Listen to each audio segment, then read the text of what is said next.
Hey everyone, it's Ben Hardy here, and in today's going to be reviewing the Ford Edge ST line. Before we get in this video, I want to give a huge shout out and thank you to the Ken Gar Ford here in American Fork, Utah for giving me some time with this Edge. I'm going to include a link to their website in the description down below so you can check out what they have currently. And then on a side note, if you want to save time and money the next time you purchase a car, link to my car buying guide in the description down below. Let's get into it.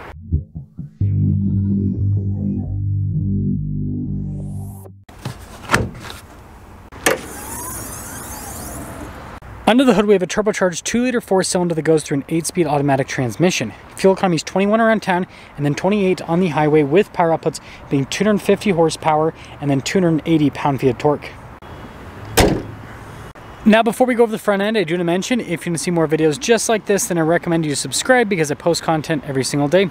So starting with the hood, you guys can see that kind of U shape there in the center, and I like this metallic gray, it looks good. Now coming down below, we've got the Edge's headlights, which look pretty sharp. Notice the grille's been all blacked out outside of the Ford logo. Got some fog light action off to the side next to some more black trim. And then I like this portion at the bottom. It kind of reminds me of the GT350.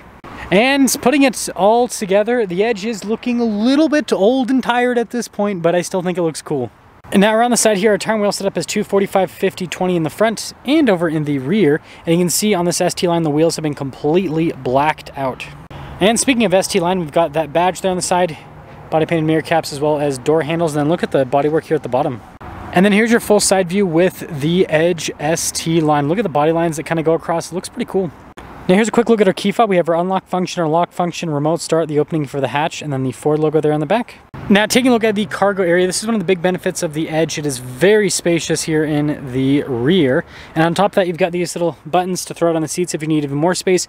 12 volt here in the back, and got a spare tire underneath as well. And then when you're all done, just press this button up top and that'll lower the hatch. Now taking a look at the taillights, you guys can see really cool design with how it kind of swoops through. Got our Edge badge here down below, and then parking sensors here at the very bottom. And wrapping things up, let me know what you guys think about the Edge ST line. I think it looks pretty sweet. Now taking a look at the door panel, you guys can see soft touch here at the top, and then look at the red stitching down below. I think that's really cool. And that theme of red stitching continues on the seats. You guys can see the inserts here in the center as well. Legroom here in the back is actually really good. Got a little storage pocket, some vent action, and you guys can see a little charging port action down below. And by the way, these seats are very comfortable. And then we do have a cup holder armrest, and then last but not least, headroom's good. Now taking a look at the front door panel, you guys can see soft touch here, and then look at the red stitching throughout, or maybe you can't see because the lighting's horrible, sorry. Anyways, all of our window controls, got your mirror adjustments, door lock and unlock, and then the mirrors do have blind spot monitoring. And then with the front seat again, you got red stitching. Look at the inserts down the center. Power adjustments here, and then you can see ST line, and then really cool looking pedals there at the bottom. And we got some light control action here on the side.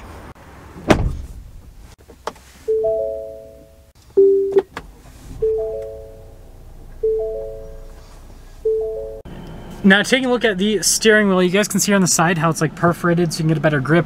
You got red stitching here in the center portion as well. Paddle shifters here on the back for that 8-speed automatic. You got stuff like your cruise control, voice command controls here on the steering wheel as well. And then regular stocks there on the back. Now here is the gauge cluster where you got the double screen layout. So the one side is for driving stuff, as you can see. And then the other side is for like your phone and entertainment stuff, as it says. So it's kind of funny how they've split it up, but there you go. Now we do have a backup camera when you put it in reverse, as well as trajectory lines that turn with the steering wheel. Got the zoom function on top of that, which is pretty fun. And then as for the rest of the infotainment screen, yes, it is a tablet, and it is vertically opposed. You got your climate controls at the bottom, heated seats and a heated steering wheel. And then notice how you can pull this down. So you got this whole section that'll come down with different bits of vehicle information, everything. And you can always just press the home screen button as well. So easy to use, but I always prefer horizontal to vertical, but you know, it is what it is. Also, you can see the analog controls for the radio and then stuff like for the camera there as well. Wireless phone charging pad inside with some USB action. And then we've got our dial shifter here, parking brake behind, and then some cup holder action. And then we've got our auto stop start as well. More red stitching here on the center console, and good storage space inside. Some nice padding overall. And then with the glove box, yeah, good storage. And you can see the gray trim there, and then soft touch on the dash. And then at the very top, we got our controls here for the full panoramic sunroof. Now taking a look at the window sticker here, you guys can see 2024 250A equipment group, if you were wondering. Total MSRP $47,595, and Boop, boop, boop, ba-doop, boop, ba-doop, boop. Let's see how it drives.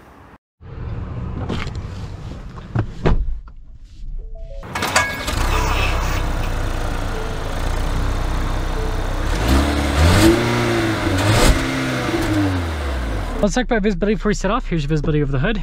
Both mirrors, do a blind spot monitoring throughout the rest of the rear. And dial shifter away, I suppose. So Ford Edge, right? I think this is now, is it Ford's oldest SUV in the lineup? So they just did the Expedition. Bronco Sport's new. Explorer, that was back in 2020. And then you've got the Escape, that one's new right now. Bronco obviously new.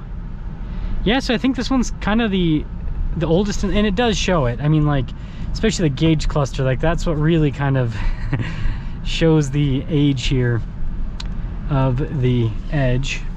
Age of the Edge. But what I will say is, seats are really comfortable. I kind of mentioned that in the walk around, but seriously, they are very, very comfortable. And then on top of having comfortable seats, I like to feel the steering wheel. I wish more automakers would kind of make their steering wheels like have this same sporty feel that this has. And it got a tight fit through here. This is fun. The maze! We made it out alive. Some other stuff. Let's see how the engine feels right off the bat. Good torque. Gets up and moves at a decent pace.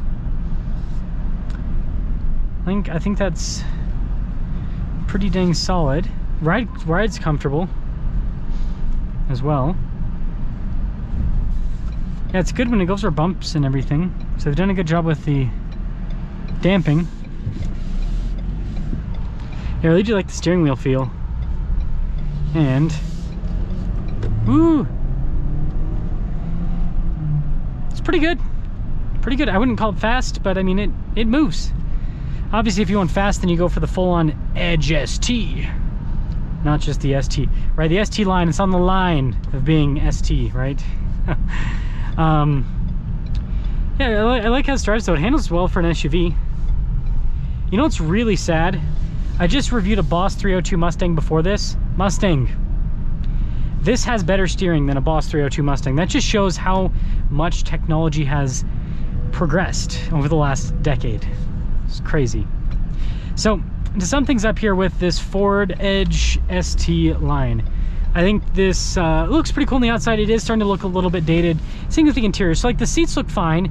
The infotainment system's fine. It's just the gauge cluster that's starting to, you know, look a little bit, like I said, old and tired. But yeah, aside from that, it drives really well. Suspension's comfortable. And yeah, I don't really have anything bad to say about it.